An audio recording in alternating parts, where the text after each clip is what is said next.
اللہ کے محبوب علیہ السلام نے ارشاد فرمایا کسی شخص کے لیے 3 چیزیں اس کی خوش بختی کی علامت. ایک فرمایا کہ الدار الواسع، کشادہ گھر اگر کسی کو مل گیا. دوسرا المرکب الحنی، تیز رفتار سواری. اس زمانے میں گھوڑے ہوتے تھے، آج اچھے ماڈل کی گاڑی آپ کہہ لیں. اور تیسرا فرمایا المرأۃ الصالحہ، نیک عورت. نیک عورت اللہ کا انعام ہے. اس کی تشریح بھی فرمائی کہ نیک عورت کون ہے.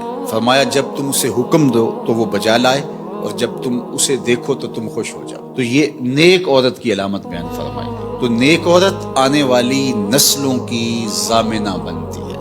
اس لیے اچھی بیوی تلاش کرنا، اور کل وہ بیوی ماں بننے والی ہے اور آپ کی نسلیں اس کی گود میں پلیں گی، اور وہ ضامنہ ہے آپ کی نسلوں کی. اگرچہ یہ درست ہے کہ مرد کے اثرات اولاد کے اوپر مرتب ہوتے ہیں. الولد سر لابیہ، یہ فرمایا گیا کہ جو بیٹا ہوتا ہے یا بیٹی ہوتی ہے وہ باپ کا راز ہوتی ہے. باپ کے اثرات اولاد کے اندر ظہور پذیر ہوتے ہیں، اس میں کوئی شک نہیں. لیکن تربیت کا جوہر خاتون کے ہاتھ میں، ماں کے ہاتھ میں. تو مائیں ہی اولاد کو صالحہ اور پاکیزہ بناتی ہیں. اللہ اکبر. اگر ماں مائی راستی ہو تو بیٹا فرید الدین گنج شکر ہوتا ہے، اور ماں ام الخیر ہو تو بیٹا شیخ عبد القادر جیلانی ہوتا ہے، اور اگر ماں فاطمہ ہو تو بیٹا حسین ابن علی ہوتا ہے.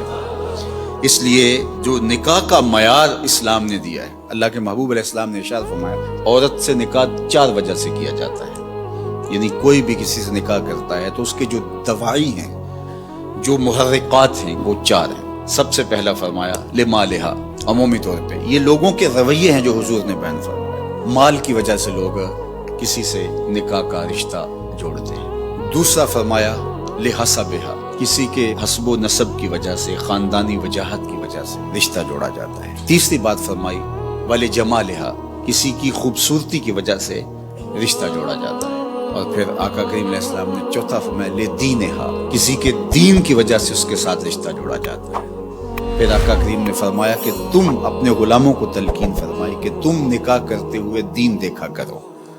اللہ اکبر. دین کی بنیاد پر، ہاں اگر باقی چیزیں بھی دین کے ضمن میں آئیں، دیندار خاتون صاحب جمال بھی ہو، صاحب کمال بھی ہو، صاحب مال بھی ہو، حسب و نسب کے اعتبار سے بھی وہ اعلیٰ مرتبے پہ فائز المرام ہو، تو یہ اچھی بات ہے، مل جائے. لیکن پہلی چیز جو ہے اس کا دین ہے. چونکہ اگر خاتون دیندار ہوگی تو نسلوں میں دین پھیلے گا.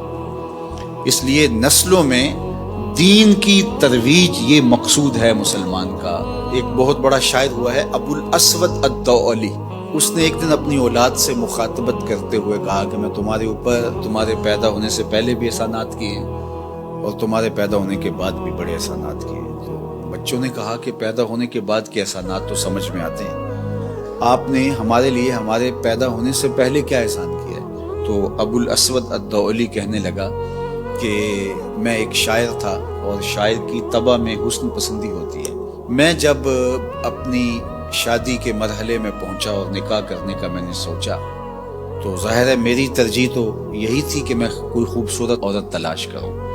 لیکن میں جب ڈھونڈنے نکلا تو میں اپنے لیے خوبصورت عورت تلاش نہیں کی، تمہارے لیے با کردار ماں تلاش کی ہے کہ وہ میرے بچوں کی ماں بننے والی. تو یہ وہ میرا احسان ہے. میں اپنی خواہشات اور اپنے جذبات کی قربانی دے کے میں نے آنے والی نسل کا سوچا ہے، اور نسل کی وجہ سے میں نے جو ہے وہ ترجیح دی ہے.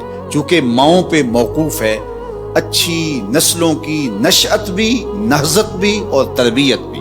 تو جس طرح کی ماں ہوگی اولاد اسی طرح کی.